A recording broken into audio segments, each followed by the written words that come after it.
Force passed the audit. Unvaccinated guy Terrence Howard will balance their budget with his new age math. You take on the Booty intelligence eater, community. congrats to Reverend Ray Sisman for being appointed head of the National Institute of Government Grievances and Equality Relations. Rejoice.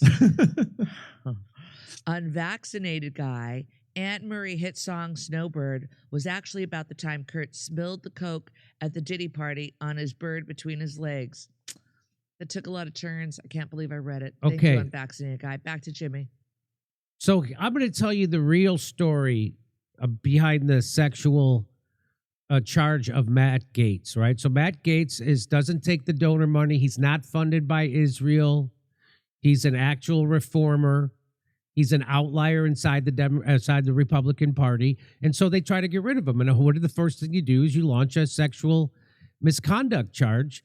And so this woman, Mel, Village Crazy Lady, on Twitter, this is quite the story.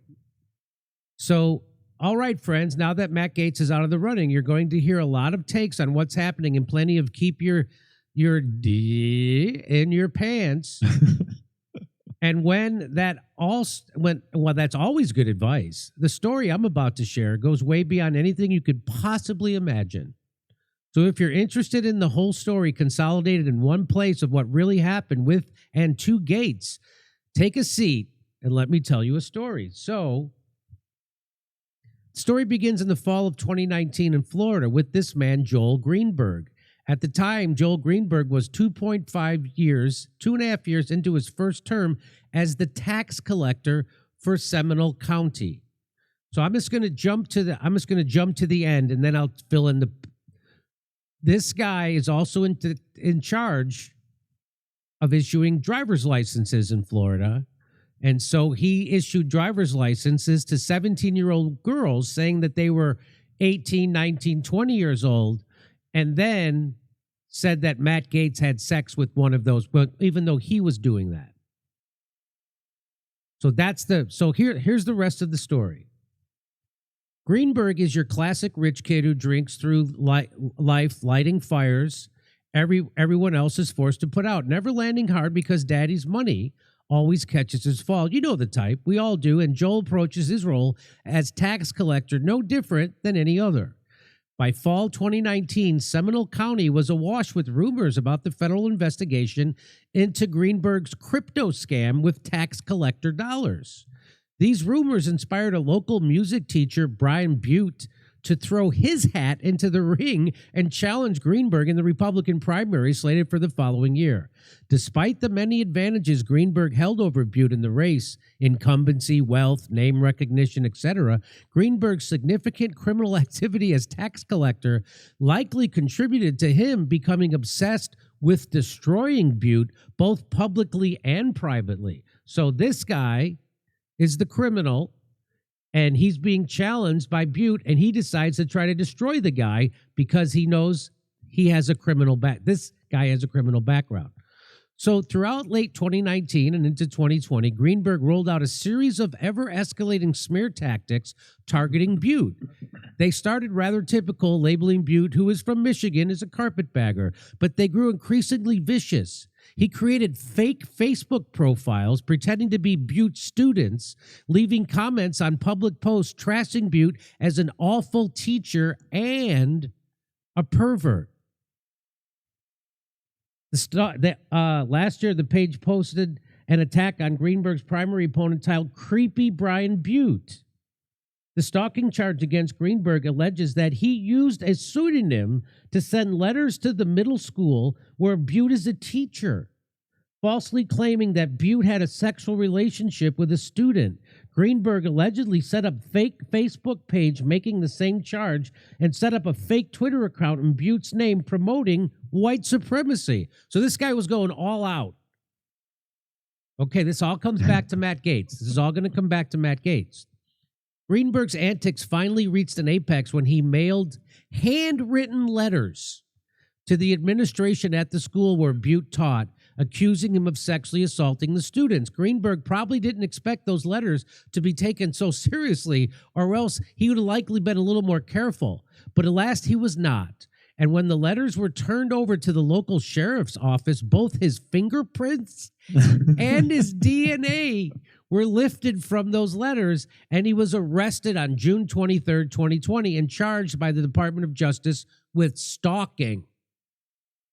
At the time of this arrest, Greenberg's phone was confiscated and searched, and believe it or not, this is where his real legal troubles began. On his cell phone and later home computers, police found evidence of Greenberg committing damn near every crime in the book. Drugs, prostitution, identity theft, wire fraud, crypto market manipulation.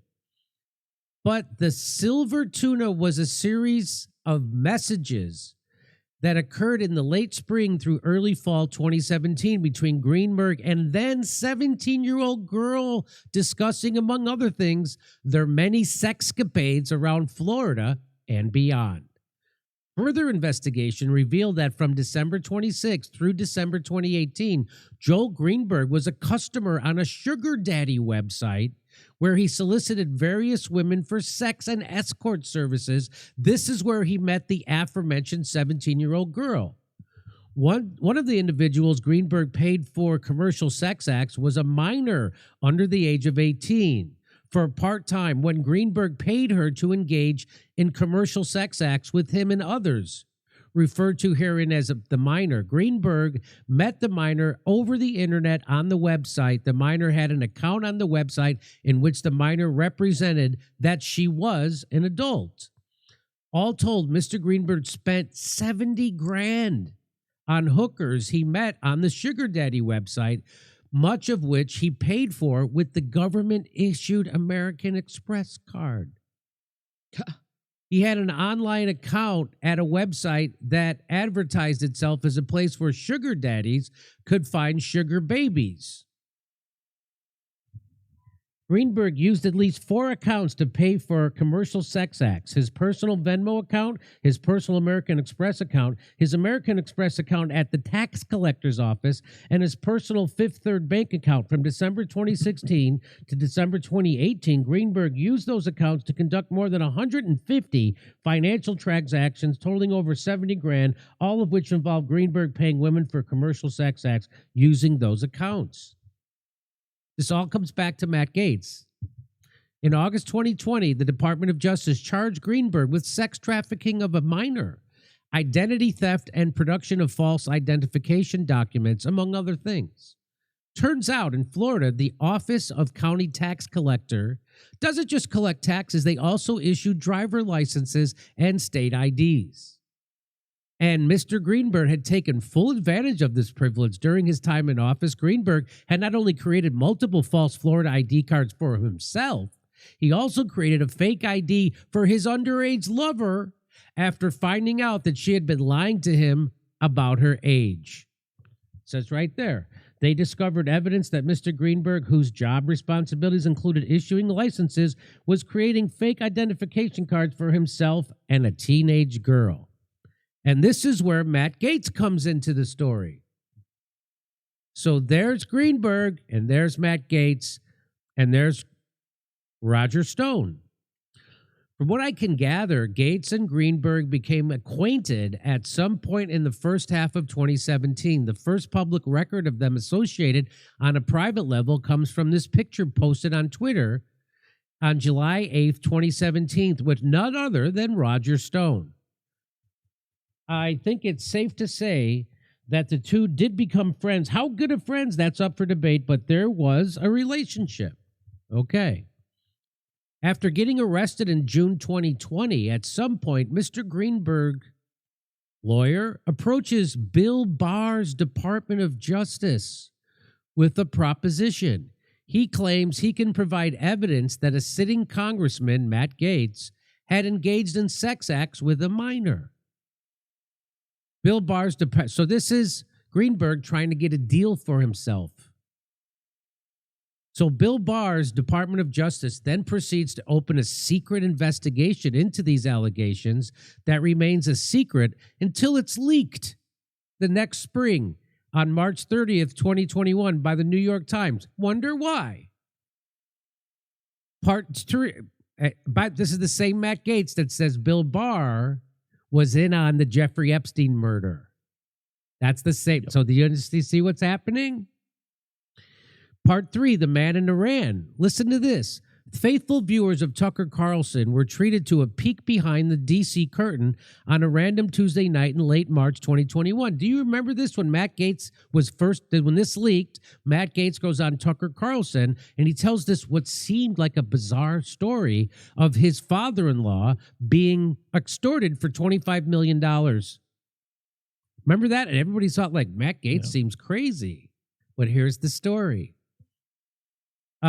Earlier that day, the New York Times had released a bombshell story alleging that the Department of Justice had opened an official investigation into Matt Gaetz over allegations he had engaged in sex with an underage girl. Following Tucker's opening monologue, he introduced Matt Gaetz and gave him free rein to tell his side of the story. Anyone watching is unlikely to soon forget the absolute bizarre story that Gaetz proceeded to tell. It involved a $25 million extortion threat against his father. Oh, sorry, not his father-in-law. His father to help free an American hostage in Iran. What? That would then be paid back with a presidential pardon for Gaetz on all these sex charges. What? Gaetz demanded that the FBI release the tapes they had in their possession of the recordings made by his father in interviews with his extortionists. He didn't hesitate for a second to name the alleged extortionist. The name was David McGee. He said he was a former prosecutor for the Northern District of Florida who now worked at the prestigious Biggs and Lane law firm in Pensacola. There's that guy. That's the guy who was trying to extort $25 million out of Matt Gaetz's father that they were then going to use to get this guy out of Iran. But then the president would pay that back by giving him a pardon for the sex crimes that they're ginning up against him. You see how this works? Okay. He was resolute and unafraid when talking, and yet he sounded like an absolute lunatic. I know. I was watching live. I wasn't the only one. I know. Me too. Tucker was clearly extremely annoyed and unconvinced by the end, and yet 3.5 years later, I know now that everything Matt Gaetz said was true. Bob Levinson was the man in Iran, this guy Bob Levinson. The official story about Bob Levinson is that he was a retired FBI agent who was contracted by a semi-off-the-book CIA unit to run covert operations in Iran. He was kidnapped from Kish Island following a meeting with an American fugitive living in Iran that had been arranged by former NBC producer named Ira Silverman. This thread is already long enough, so I'm not going to speculate on what I think, but there's plenty out there if you want to go chasing rabbits. So Levinson gets kidnapped in March 2007, and his disappearance was acknowledged by George Bush in June of 2007 as concerning. But no one from the federal government will admit that Levinson was working for the CIA. Unbeknownst to anyone at the time, from 2009 to 2011, the FBI was running its own covert operation to get their retired agent back. And they had devised an ingenious plan to keep the whole thing off the books. They contracted with a Russian billionaire, Oleg Deripaska, to pay for the rescue mission, $20 million in total, in exchange for a fast-tracked green card for Deripaska and his family. You see how this all works? It's amazing. Enter David McGee. During his time at the Department of Justice, McGee worked as an organized crime task force. That's how he knew Bob Levinson, who specialized in Russian money laundering. McGee became a liaison between the Levinson family and Deripaska. See this? Now let me just step right here and say this whole thing is nuts and stinks to high heaven. To make matters worse, who was the FBI point man for the Deripaska deal? Andrew McCabe. Yes, that Andrew McCabe. You know, the one from the FBI who got caught with his text messages trying to and lying about trial, that stuff. And the Russiagate, the Andrew McCabe Russiagate guy. Anyway, the FBI team gets a couple proof of live videos, meaning that Levinson's still alive, and they have a soft arranged in place when the Clinton State Department steps in and shuts the whole thing down. Something got them spooked, and it's never been disclosed what it was. But after 2011, Levinson is never heard from again. All along, the Iranians deny any involvement in his disappearance. So eventually, the CIA gets desperate, and a handful of classified documents confirming Levinson's contact with the CIA are leaked to the AP in December 2012. Still, the Iranians don't budge. This was surprising because at this point, they no longer have any reason to lie. The Americans weren't lying anymore. Time to start negotiations. But nope, the news was greeted with radio silence. Years go by, and no more pictures or videos ever arrive. And then comes the Iranian nuclear deal of 2016. Unbeknownst to most, the Obama team had negotiated the release of 4 Americans being held in Iran in exchange for the U.S. dropping charges against 7 Iranian nationals for sanctions violations. Bob Levinson was not one of those Americans. The American Jewish community was furious. They already saw the Iranian deal as a stab in the back to Israel, but when the word broke about the prisoner exchange and Bob Levinson wasn't on the list, many took it as a deliberate betrayal of American Jews too. Fast forward some more. Trump takes office, cancels the nuclear deal. Christine Levinson sues Iran in U.S. courts and is awarded $1.2 billion judgment in January 2020. And in March 2020, the U.S. government declares Bob Levinson legally dead. Case closed, right? Wrong. At some point in the summer of 2020, a former Air Force intelligence officer named Bob Kent claims to have received news from his network in Iraq, alleging that Bob Levinson was still alive.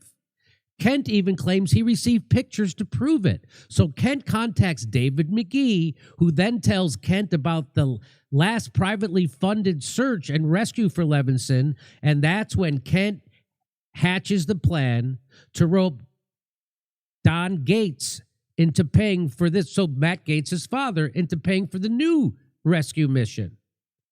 So now I know what you are all wondering. How did these men know about the Matt Gaetz investigation? How did all these people know that the Department of Justice was investigating Matt Gaetz? To my knowledge, that has never been revealed. If I had to guess, I'd say someone in the Department of Justice or FBI leaked that info to McGee, who then told Kent about it when he was contacted. But that's still only have the end. That's not okay. This is the part of the story where I start spiraling. I start wondering just how long this plan had been in the works. Nothing adds up, but for now, I'll spare you my suspicions and stick to what I know. Part 3, the grand plan. In March 16, 2021, when Don Gates, Matt Gaetz' father, receives the first text message from Bob Kent about his grand plan. In exchange for Don fronting Mr. Kent's rescue mission of Bob Levinson, unnamed agents with a powerful contact in the Biden administration would convince the president to give Don's son, Matt Gaetz, a full presidential pardon on his looming sex trafficking charges. The price, $25 million. I wish I had a picture of Don Gates' face when he read that. You're going to have to pay us $25 million. Naturally, Gates Sr. was incredulous. What in the world was this man talking about? Matt wasn't facing any sex trafficking charges. Don called Matt, who immediately told him to contact the local FBI office. The FBI suggested that Don meet with David McGee wearing a wire, and Don agreed. However, just before the meeting took place, Don requested a written acknowledgement from the FBI on the purpose of this investigation and meeting. He was worried something he said could be used against Matt in the case they still didn't know anything about. The FBI was reluctant at first, but they eventually agreed. The very next day, the New York Times ran the leak on the Department of Justice case against Gates. There it is. Going back and watching the Tucker Gates interview again this week, everything he said finally made sense. The FBI had planned to use Don's meeting with McGee against Matt. The quasi-immunity demand from Don quashed that, so they leaked the story to the New York Times and then buried the wiretapes. McGee and Kent denied everything. They said there was no extortion. It was a simple proposition. They accused Matt of using this to distract from his charges. Oh, really? Then why'd they just, where's the wiretap then? Where is it? Former Air Force intelligence officer accused of trying to extort Matt Gaetz breaks silence to admit he did ask Congressman's father for $25 million, but says it was to rescue an American hostage, Robert Levinson, in Iran. But wait, there's more. Because this story wasn't already weird enough, here's another twist. So at the same time that Don Gaetz was getting those messages from Kent and McGee, Scott Adams, the Dilbert guy, he receives a message from an acquaintance of his named Jacob Novak, who works as the media director for the Israeli consulate. The first one arrives the Saturday before the story breaks. Here's the first one. It says, "Scoop, I can't report. Representative Gaetz is the subject of a secret grand jury probe of sex with minors and possibly murder conspiracy. I trust the source. Charges, accusations apparently very credible." This is to Scott. What? This is amazing, right? The next two arrived on Wednesday, the 31st, after Gaetz went on Tucker and revealed David McGee's name to the world. "I don't want to believe him, but my sources said it looks bad from closer in. I'm betting against it, but the extortion counterclaim sounds credible. Has witnesses, apparently. The backstory is this is screwing up my efforts to free Bob Levinson. Gates' dad was secretly finding us. Finding us? I'm going to say... So I'm very much wanting this to be untrue. I've got a commando team leader friend of mine nervously waiting for wire transfers to clear. They have documents? Yes, some numbers and facts have been altered. The real documents do not extort, and we only asked for $25 million as an estimate at first. We came way down." To his credit, the whole thing was sketchy as hell to Scott Adams, so he took it upon himself to release Novak's messages. The Israeli consulate immediately distanced themselves from Novak's messages, but he was not fired or disciplined. Okay. This is only one more slide. Here's the wrap up. So Joel Greenberg pled guilty. You remember the guy, the tax collector who had paying all the women for sex on sugardaddy.com and issuing fake licenses to underage girls saying they were of age? Joel Greenberg, he pled guilty to sex trafficking, identity fraud, wire fraud, and a host of other charges in May of 2021. He was sentenced to 11 years in prison, and 10 of those years are coming from the mandatory minimum imposed by the sex trafficking charge. The Department of Justice did not close its case against Matt Gaetz until October of 2022. They never publicly acknowledged why he was not charged, although it becomes fairly obvious once you learn that Joel Greenberg had produced fake IDs for the underage girl in question. How can you convict someone of statutory rape when this woman was using a real state Florida driver's license to present as being of age? So, of course, because it's the swamp, that's not where Matt's troubles ended. So what it looks like to me, Ian, is that maybe Matt Gaetz did have some kind of sex with an underage girl, but he was set up by this Greenberg because he gave the underage girl a fake ID that it's a real ID. It wasn't fake. It was a real ID that said she was of age. So that complicates the process. That's why they can't prosecute. Does that make sense to you?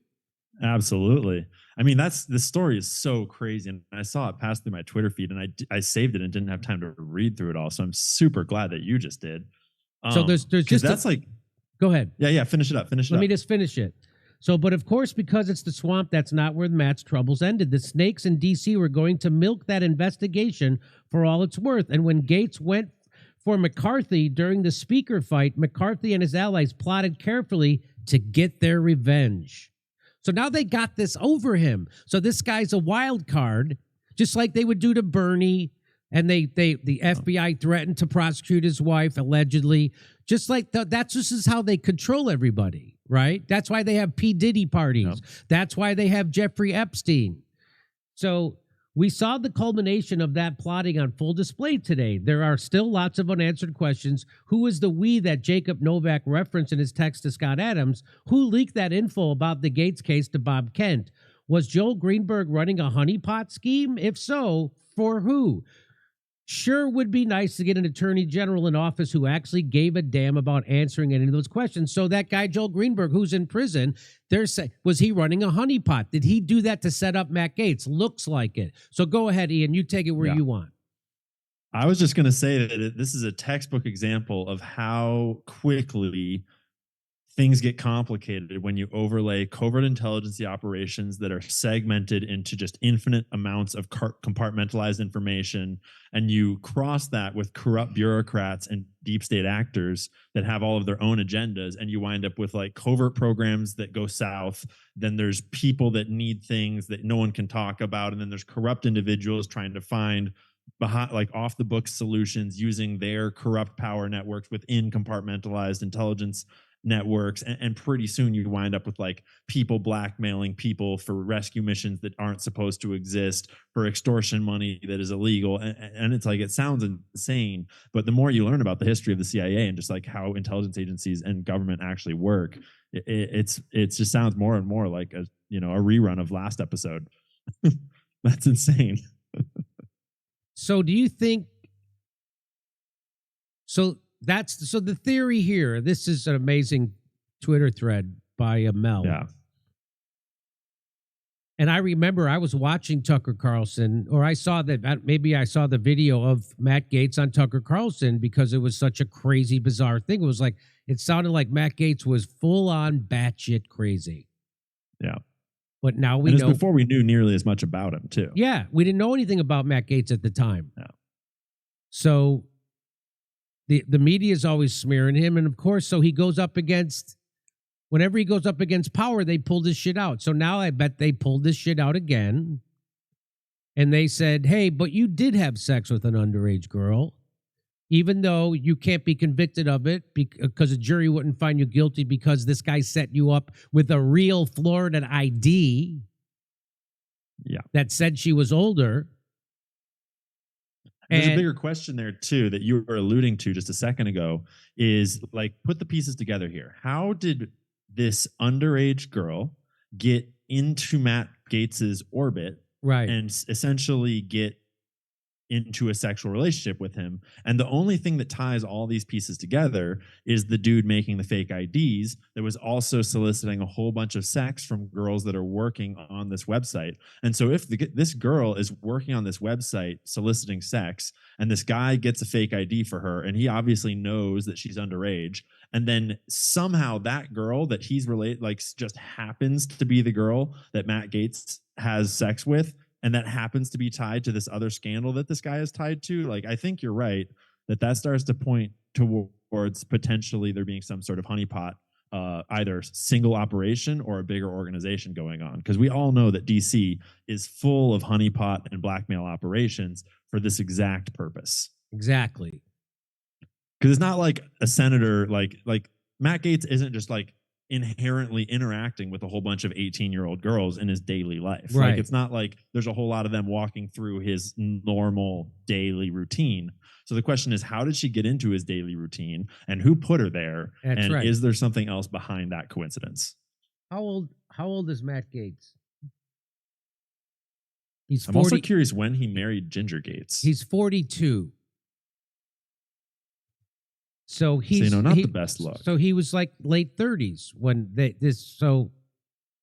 okay. So it's not a crazy theory to think that but also that they then use this because the establishment does not want Matt Gaetz. The Mossad doesn't want Matt Gaetz. Bill Barr, the people who killed Jeffrey Epstein, do not want Matt Gaetz as the attorney general. So they're going to do anything and everything, and they're going to use all the blackmail and compromat that they have to get him out of and withdraw his nomination. And I bet that's what they're going to say. Hey, It doesn't matter if you can be convicted or not. We're going to release the report that has this girl saying you had sex with her when she was 17. We're going to put her on 60 Minutes, and your whole character and life is going to be over. Yeah. And like, let's remember, so I just looked it up. So Matt Gaetz got married after this incident allegedly happened. And so he was single at the time. And this girl was working on on a prostitution website. So she's clearly willingly using her sex for money, right? Right. And so I think it seems highly likely that Matt was probably approached by her. And I'm speculating, but like she's clearly willing to. It's not like she's an unwilling. Yeah, victim. the way a like honeypot operation works. Exactly. And so when Matt Gaetz, as a single man, is approached by a like apparently attractive young woman who is presenting as being over 18, there's no crime there on his part at that time. And so they need it to be an underage girl. So it's like an interesting coincidence that the underage girl that happens to have the fake ID just happens to be the one. Like, that's kind of weird. Yeah. Welcome to One Nation Under Blackmail, everybody. And that's why he was so, he was so confident about it and wanted to talk about the extortion of his father for 25. He was like, I had to do this. Yeah. That girl was I saw her. I saw it was a real ID, that whole thing. And yeah. And it says even more about why I think regular people were so excited about Matt Gaetz as AG. And it says even more about why there was so much uproar against Matt Gaetz, because in the same way that Tulsi is an amazing pick for DNI because she has been targeted by the former DNI, so to speak, Matt Gaetz would be an amazing pick for AG because he has been targeted by this corrupt institution already. There you go. So just like they put Tulsi in charge of the agency that had been targeting her and following her around through airports and putting her on a terrorist watch list, now she's in charge of that agency. It would have been amazing to have Matt Gaetz be in charge of that agency that did this whole slimy thing to him. And they are going to do this because he's going to go after the people involved in the Epstein. He's going to expose the Mossad. He's going to expose the rot inside the Department of Justice. He's going to expose all this criminality inside the FBI. He's going to do that. And it's also telling, Jimmy, that Matt Gaetz was the only pick from Trump so far that you could really point to and say he is anti-Zionist in any major way. Like, he was the only one that was not taking the money, openly speaking about Epstein, and openly, like, he was the one. And so I was really excited about it. And so it's a funny coincidence that that's the guy that gets the like sex scandal targeted at him, just like every other. Like, Israel is the sexual blackmail nation. And it just so happens that the anti-Israel guy gets some weird blackmail sex scandal. Surprise. Okay, so there's still more to come. So that should be mind-blowing. I hope you enjoyed it, Ian. I certainly enjoyed bringing it to you. Oh, yeah. I'm glad I could tell you something you didn't know. All the time I'm learning from you. But now Steph's going to read a few super chats, and I've got something else that might blow your mind. Just a little. I think you asked like when they got married. They met at Mar-a-Lago in 2020. Matt Gaetz and Ginger. And they had a 10-month whirlwind romance and then got married. 10 months. 10 months. Heard that. Not like 10 years, 10 months. Okay, here we go. I love Mo Dang. I'm going to leave my family for her. Okay, Red Z. Americans are good at pinning medals on Nazis. It's called Operation Paperclip. Savage. Jimmy and Steph, I met you all in Minneapolis. Surgery went well and recovery and doing well. Right. Was wondering when you were coming back to Minnesota. Love the show. It helps with all the time. I love you. Love Keaton and Russell. It would be about 18 months. We got a little bit of time there. Thank you, Peter. Gator Pete. Hey, Steph, check out that video. Oh, I did check that video out. Okay. Anne Murray's hit song Snowbird was actually about, I read that one. All right, let's see here. Has Space Force passed the audit? Thank you. La La Cha Cha, thank you so much. Terrence Howard will balance their budget with his new age math, unvaccinated guy. All right, I think I got through that. Jimmy, can you get, please, Paul Kingsnorth on the show? He's an anarchist, leaning Eastern Orthodox Christian who just gave a great talk against Christian civilization. Kate Cotwas. Thank you, Kate Cotwas. Elon Musk's keeps posting clips of Milton Friedman, the father of neoliberalism, on X. When are we going to start pretending he's some kind of populist champion? He's an oligarch, the enemy of workers. Kate Cotwas. Americans are good at pinning medals on Nazis. It's called Operation. I read that one. Savage. Thank you. All right. I read that one from an unvaccinated guy. And Booty Eater. Congrats to Reverend Ray Sisman for appointed. Okay, I read that one. All right. Terrence Howard will balance the budget. I read that one. I read a lot already. NASA spent millions to develop a pen that can write in 0G. The Soviets just brought a pencil with them. Audit. Smarts. Thank you, Savage. Barb, small businesses will get fined $591 per day if they don't complete a beneficial ownership report by January 1st. What? Barb, I'm sending that one immediately to my accountant. Did not hear about that one. All right, thank you for that, Barb.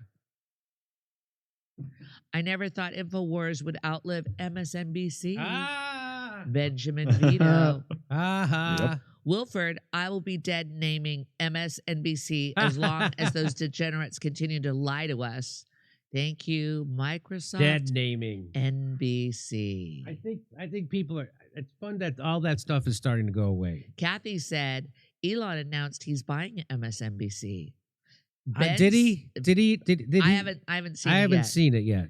Yeah, But that would be awesome. Wouldn't The that be guy's great? got the money. He's now worth over $300 billion. How much would it cost to buy MSNBC? A couple of A billion. lot less than Twitter. A lot less than Twitter. Yes. What did it cost to buy Twitter? Was it like 40 million? 40 something billion, 42 billion. 42 You billion? need to show Jimmy. Yeah. Oh wow, that's a lot of money. It was overpriced on purpose. Oh, so he hinted at buying it because he asked, "How much does it cost?" How much does it cost? Twitter cost him 44 billion. Okay, 44 billion. I say well worth it. Yeah. Yeah. It changed the whole world. And then he fired all those middle managers, and Twitter's doing better than ever. I'm pretty sure. All the Number one advertisers, news app in the world.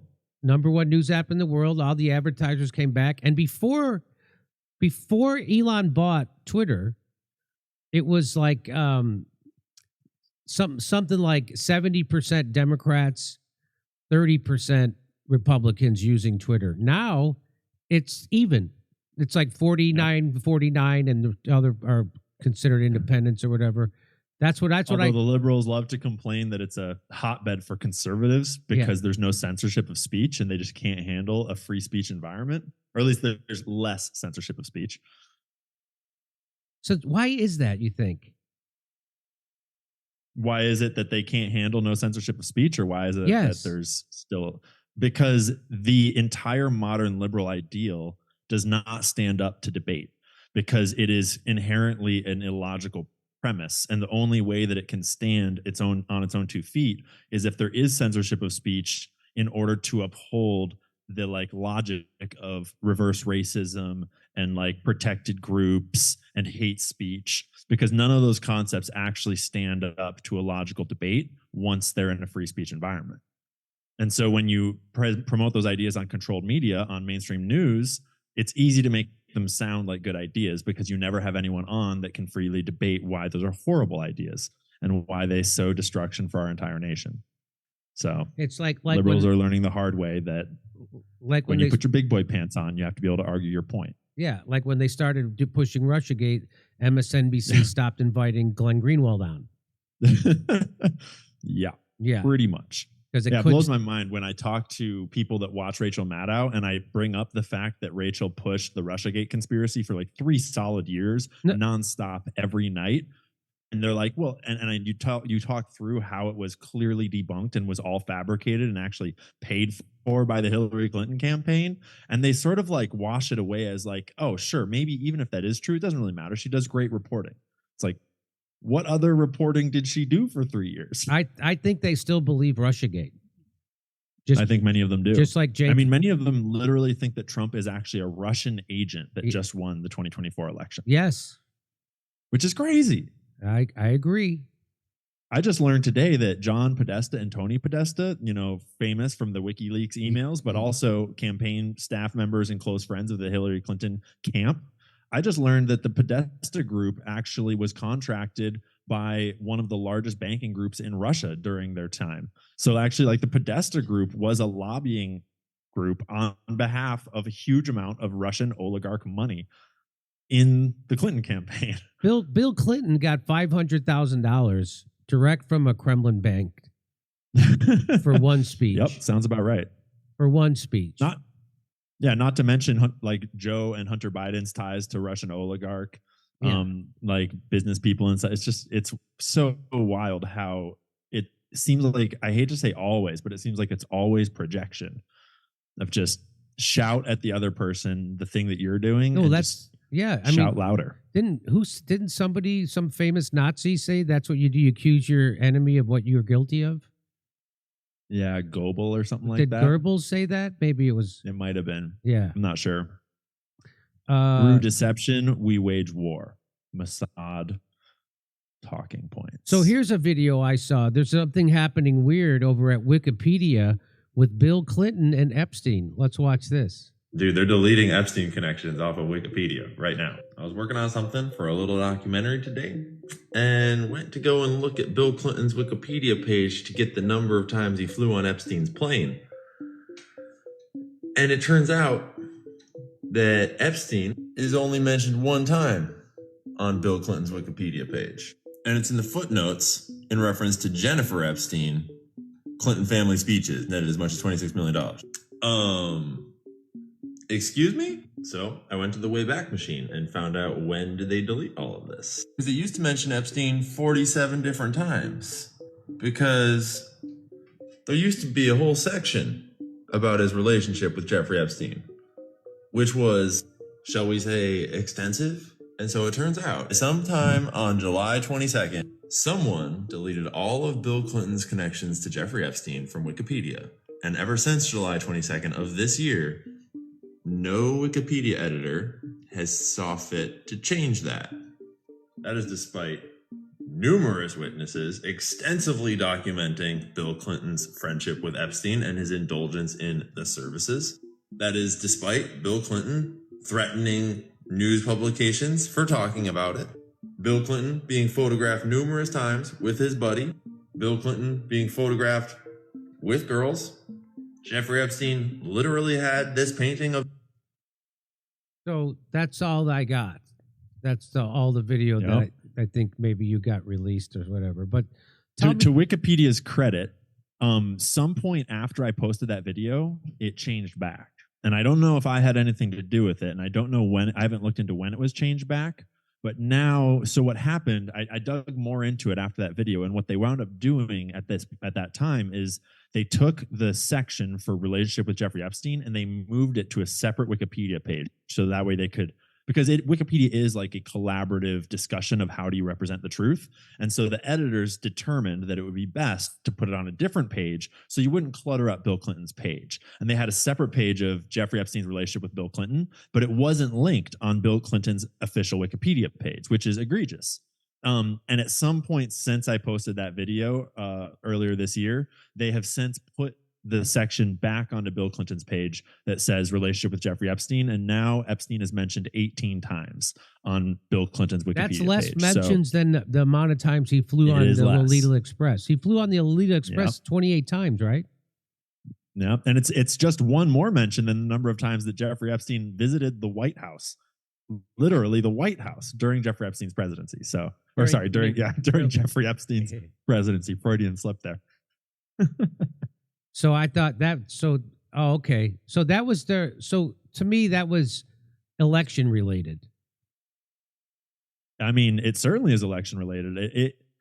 Hillary Clinton has been instrumental in the Democrat machine since before she was running for president. And she still is to this day. And you can't help but notice the Clintons and the Obamas behind the scenes. Well, Sleepy Joe walks around as the face of our government, apparently.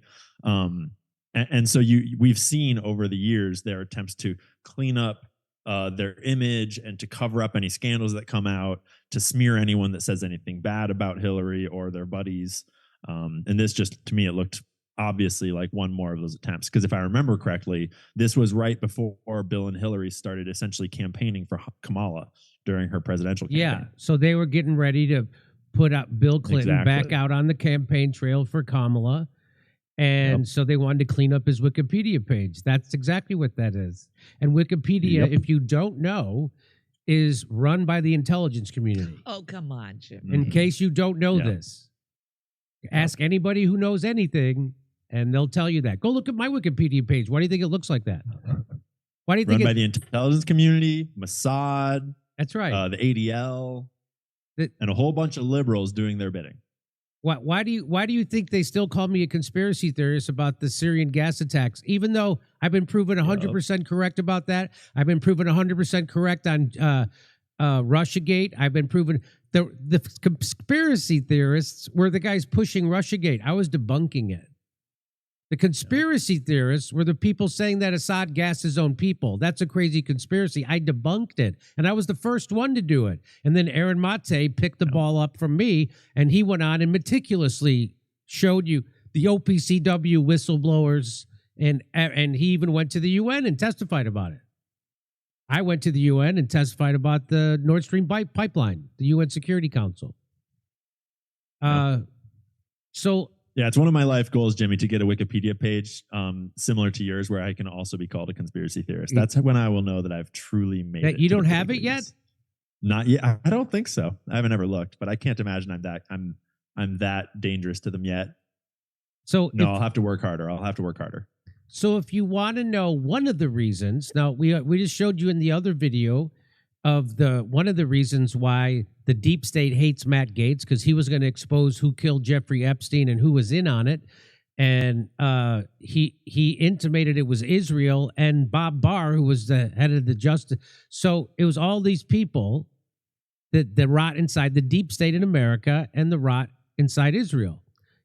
He knew about it. He was going to expose it. So that was one of the reasons why they had to get rid of Matt Gaetz. Here's another reason why the senators wouldn't back him up, because they hate him because he was going to expose their corruption. He says stock trading is such a huge part of Congress. It shouldn't be. I can't wait to tell all these stories of corruption, treason, and betrayal coming soon. So he retweeted this from Quiver Quantitative, which says, we posted this report on a suspicious purchase of Fair Isaac stock by a U.S. congressman in May. FICO has now risen 108% since the trade. So he retweeted that and said, we all know Nancy Pelosi's, all you have to do is follow her trades and you'll be a millionaire. She does better than the S&P 500, that's for sure. By a long shot. So yeah, Quiver Quantitative is a really cool organization. If anyone doesn't know, Quiver Quantitative, that's their whole platform. They have a website and they track all of Congress's stock trades, and they produce reports on suspicious trades like that one. So here is the real reason why some Republican senators and some despise Matt Gaetz. You ready? Watch this video. Congressman Gaetz offered to take us on a tour. So one of the committees where people have a lot of information is the Appropriations Committee, because they can view almost any vector of government funding. And so, this is Mr. Rutherford's office. He's on the Ethics Committee and the Appropriations Committee. 152 stock trades. Stocks go through the roof. And, actually bought Raytheon stock the day that Russia invaded Ukraine. Yeah, that's a big one. Yeah, imagine if every American could make money off of war. Yeah, setting aside the whole shame and ethics questions. How many more on our hit list here? There are a few more. I wish there were fewer on the hit list. I wish we could only stop at one or two offices, but as it turns out, So energy is a sector that sees a lot of congressional stock trading. Sure. And we have members who are on the Energy Subcommittee of Appropriations, like Michael Guest, chairman of the Ethics Committee, and he's traded somewhere between tens and hundreds of thousands of dollars in energy stocks. He's been buying online gaming stocks and just making a killing on them. So you would think that the people that were on the Ethics Committee would be your best allies in this fight, but indeed they're some of the most prolific traders. And not only trading, but in the case of Mr. Guest, trading in an area where he has access to energy information more so than almost any other American. And no indication that he wants to maybe slow down, pump the brakes, recognize that there might be some appearance of impropriety here. It seems as though the pace is only accelerating. All right. Such a good video. Who cares? World War III's right around the corner. It kind of frees you up just to do what you want, right? Go ahead, buy a new house, a Maserati on credit. But it's important to point out, too, that we talk a lot about like AIPAC lobbying dollars, for example, but I think that there's some nuance to it in the sense that although lobbying groups do probably allegedly pass envelopes of cash directly to candidates for their private use, a lot of the lobbying dollars that we all report on are actually given to their campaign to win their seats. And often the reward for doing their bidding and for getting those lobbying dollars is the ability to make money off of your seat by doing things like insider trading and peddling your influence in order to get big mansions, in order to get big business deals, in order to get board seats after you're out of office. And so when you take away the stock trading, you take away a huge part of sort of the system of corporate profiteering that is being used in this kind of like revolving door of Congress. It's a huge part of their income, and it's a huge part of the draw for corrupt people to enter office and do corrupt things. Gavin Newsom just bought a mansion. Surprise! I think for like $11 million. I'm Was looking, it somewhere like Idaho? No, it's in the richest part of Northern California. There you go. It's $9 million. Gavin Newsom learned a lesson after I exposed the truth about his gifted mansion in Fair Oaks and used a registered agent service for the LLC he formed to purchase his new mansion instead of using the Plump Jack registered agent.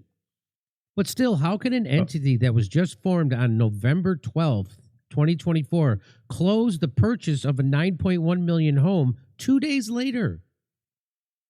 Well, it's because he was buying it from Mr. Daniel Pritzker, and the Pritzker family has a long history of corruption and ties to the mob. The Pritzker is the governor of Illinois, by the way, the guy who at the Democratic convention said, "I'm a real billionaire." Yeah. And the crowd And the crowd cheered. The Democrats, the party of the workers. Yeah, cheering for a Pritzker. Cheering for a guy because he says, "I'm a real billionaire." What? Yeah. Yeah. Don't you I call... believe that was also where they had Oprah speaking as well. Talk about how she's oppressed because of her sex and her race. Yeah. Oprah's oppressed. I don't know if you know that. She's oppressed. She couldn't buy all of Malibu, and she couldn't buy all of Santa Barbara, and she couldn't buy all of Maui. That's very oppressive. Yeah. Yeah. She owns, her property in Maui is bigger than Central Park in New York. Yeah, it's massive. It's massive. It's probably going to get bigger in the next couple of years too. Yeah. Just speculating, obviously. So Gavin Newsom buys his house from the governor of Illinois, Pritzker. Anyways. No, not from the governor of Illinois. It's from a different Pritzker. It's from J.B. Pritzker is Illinois. This is from Daniel Pritzker, who I assume is a brother or a cousin at least.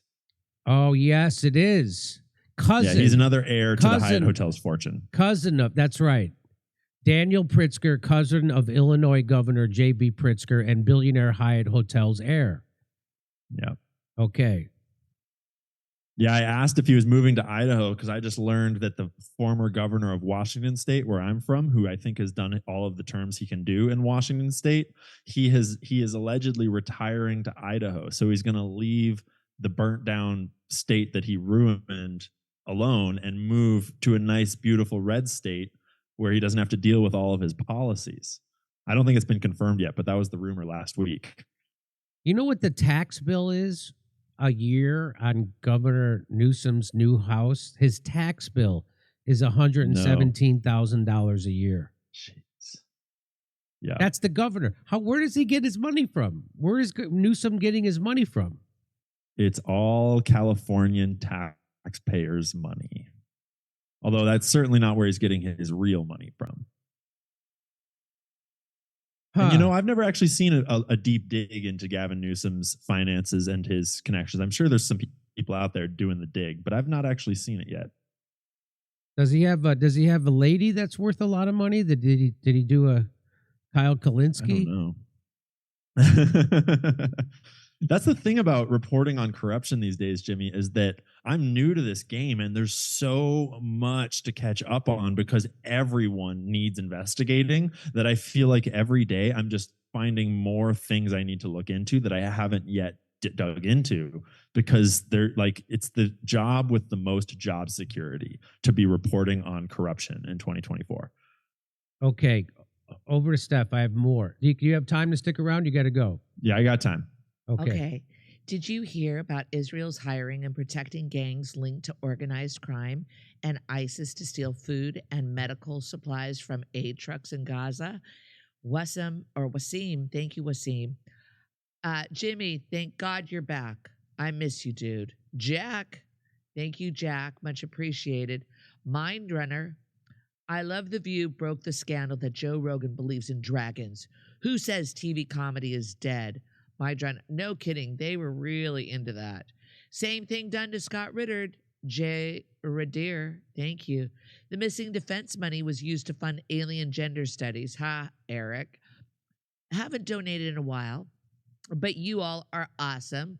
Love that you have Ritter on. He is the man. Kurt, what was the beef with the MMA Lopez Skankfest guy?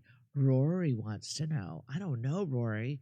American Express slogan, membership has its privileges, grasshopper. I think the Oleg Deripaska guy was involved in Russiagate, especially if he was related to McCabe, DM 1014. MJ Victims, thank you for your generosity, amigo. How many corporate news channels would go under if RFK stopped allowing pharmaceutical companies to advertise their products? Tiller, 82021. Thank you, Tiller. MJ Victims, thank you again for your generosity. Much appreciated. Devane's, Jimmy, ask Ian about GME. I forgot to ask you in Tempe. GME. What? What's GME? GameStop. Oh. We got a GameStop ape in the comments section. Oh, okay. All right. MJ Victims, thanks again, amigo. Much appreciated. Kamala should do a post-election tell-all with Rogan. That's never going to happen, Ben Chambers. Reminder, all money is fake. We're all living in illusion. Roots of corruption and sickness in modern culture go all the way back to civilization itself. Foundations of civilization are always sick. Hannah, sir, thank you for that one. All right. Okay, let me see something here. Get well soon, Steph. T-Box. Yes, right? We got to have Suzanne Plachette used to have a very deep voice like this. American Express, I read that one. All right. La la la. I read that one. Steph, did you get the homemade suede plant? Yes, I did. Yes, I did, young Auntie Barb. Somebody named Barb just gave us some money earlier, and I thought it was you, but yes, I have it. I left it for you in Columbus. I wanted to make you something based on your new pup, but I couldn't get a good pick to use. This was darling. Thank you so much. Okay, all right, ready? back to Jimmy. Guess what? Trump's sentencing is postponed indefinitely. New York judge says. It had been scheduled for November 26th. I guess the deep state decided, hey, why are we dicking around in courtrooms? We can just start World War III. Yep. On to plan B. New York Supreme Court Justice Juan Merchan has delayed indefinitely sentencing in President-elect Donald Trump's business records case, raising questions about the future of the prosecution and whether sentencing will even take place. Sentencing was initially scheduled for July, but was postponed until November 26. In an order on November 22nd, Merchant said that he was granting a request to adjourn that sentencing date. After Trump's election win earlier this month, Merchant stayed deadlines in the case until November 19th, when Manhattan District Attorney Alvin Bragg's office told him it supported postponing the sentencing date. A letter dated November 19th also showed that Trump's attorneys wanted Merchant to dismiss the case. Merchant on November 22nd set a deadline of December 2nd for Trump's motion, with the response from Bragg's office due, so they may even dismiss the whole thing. IKEA would have made more of a strong case against Trump, but here's what Fox News had to say. And I can tell you three main takeaways at this point from Judge Juan Merchan.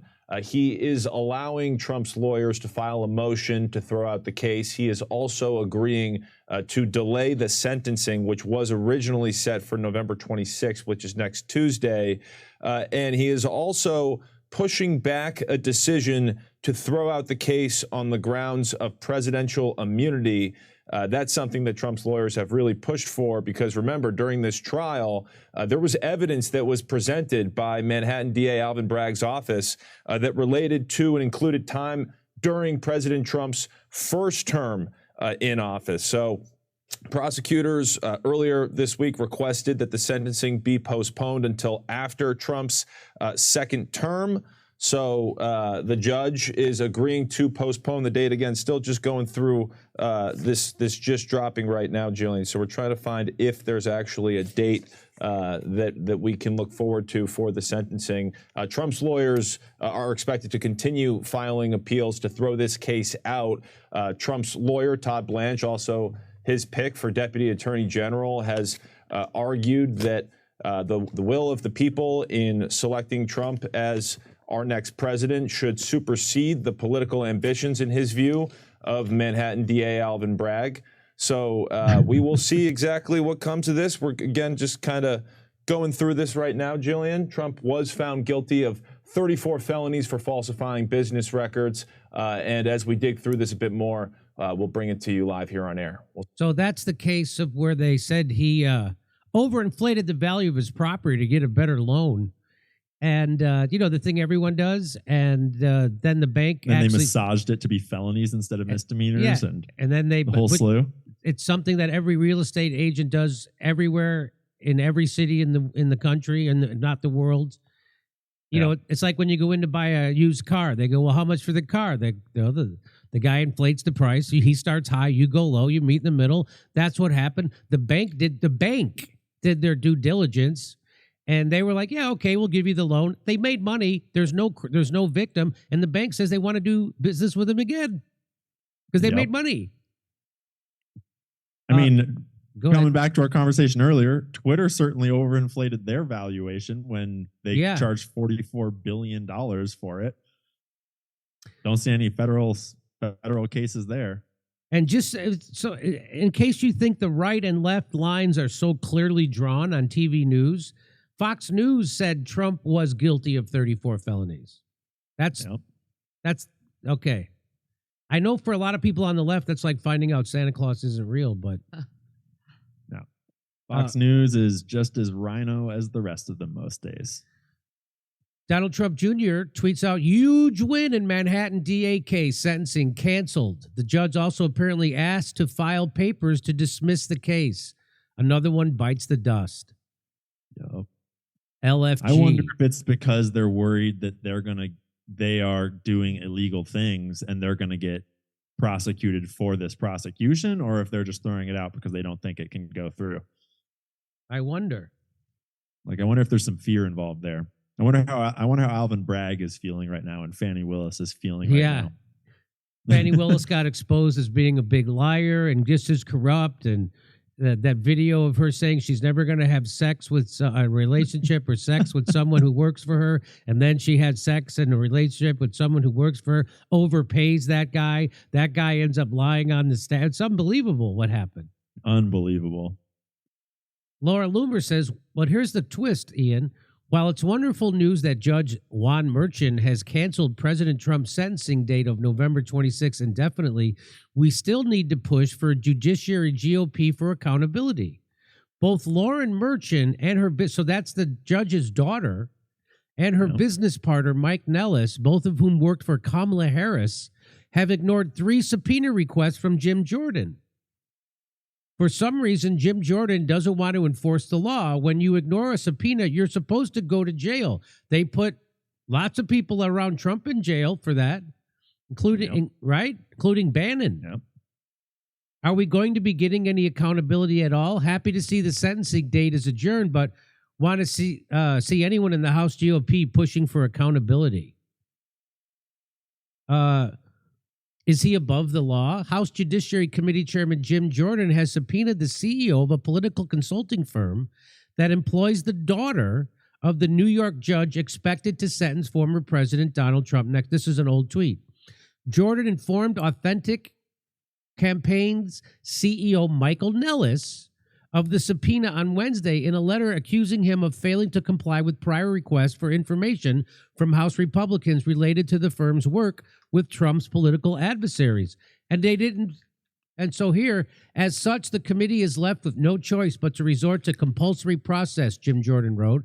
Popularly elected prosecutors such as Manhattan District Attorney Alvin Bragg have engaged in an unprecedented abuse of authority by prosecuting a former president of the United States and current nominee for that office. Of relevance to the committee's oversight is the impartiality of Judge Juan Merchan, the presiding trial judge, due to his refusal to recuse himself from the case in light of his apparent conflicts of interest and biases.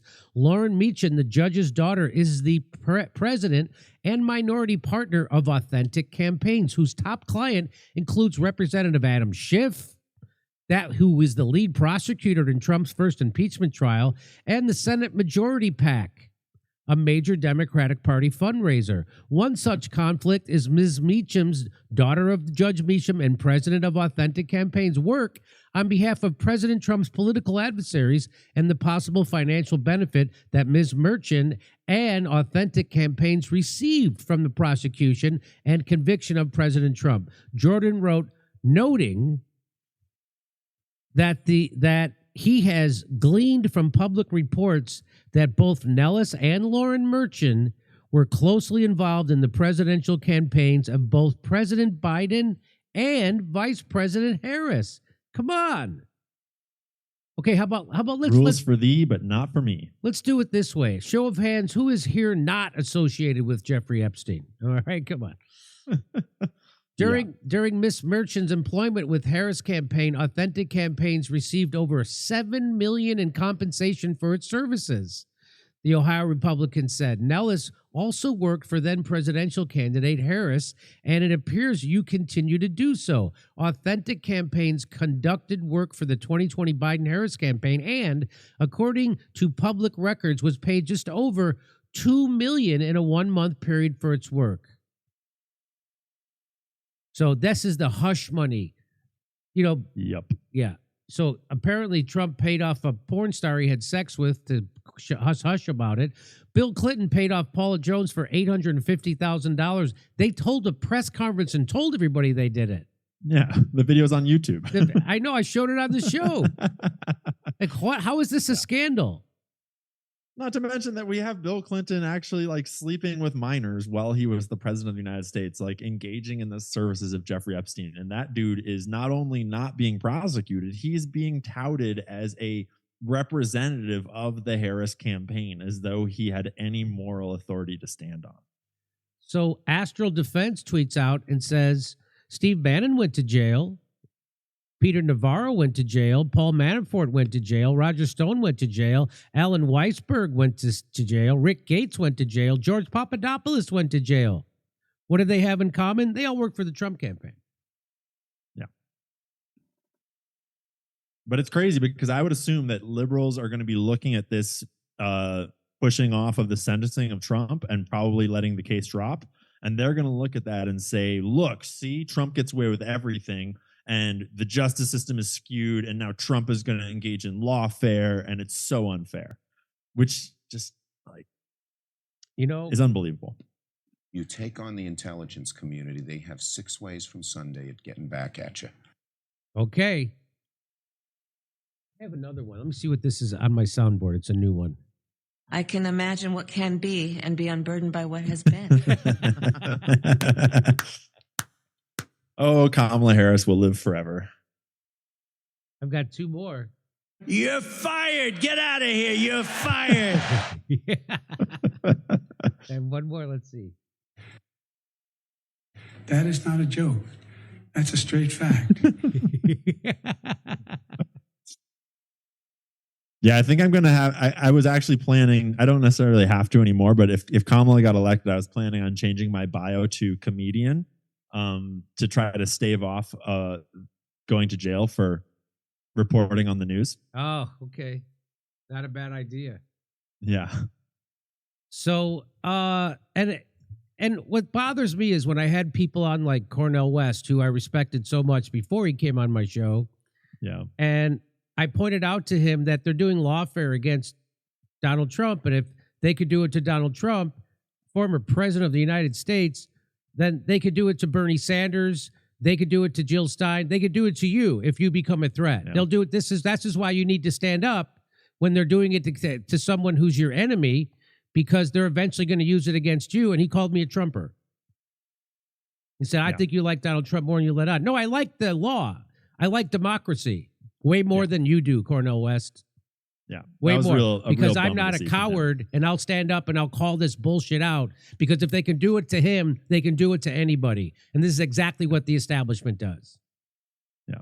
And that used to be a common like principle of democracy in America, that we have freedom of speech for the people we disagree with, not for us. We have these protections are for the people that we don't admire, because when they come for one person, you know, which is funny too, when we talk about Israel and the ADL and such too, it's like, that's the whole point, is like, they came for them, and why didn't you stand up? Right. It's like, you have to stand up for everyone's rights, because the moment you let them do it to one person, they can do it to everyone. That's exactly right. All right. I got one more story I want to get to over to Steph. All right. Thank you, Jimmy.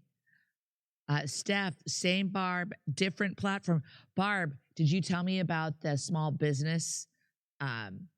What was that? $591 a day if you don't pay it by January 1st.